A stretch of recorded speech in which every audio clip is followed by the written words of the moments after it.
Hello everyone, welcome back to another Zano List video. And in this video, I'm going to be showing you how to register an alias via the Zano desktop wallet app.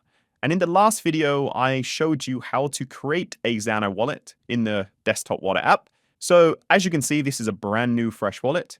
And what you want to do first is acquire some Zano. So you can do this by heading over to zanolist.com/exchanges.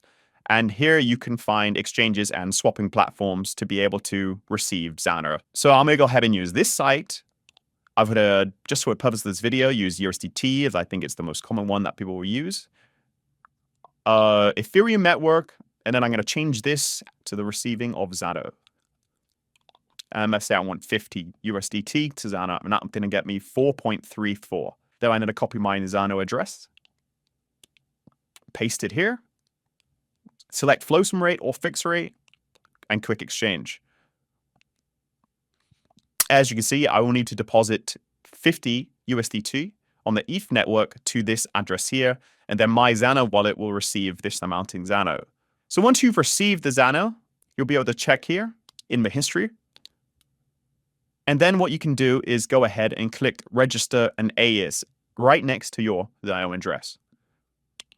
Then you want to type in your desired alias that you want. I don't recommend using your full legal name, as obviously that completely avoids the point of Zano and keeping your anonymous ID. So I've gone ahead and typed in my alias that I want. You can leave a comment if you want, and then I'll click assign. There we go. So the alias will be assigned within 10 minutes.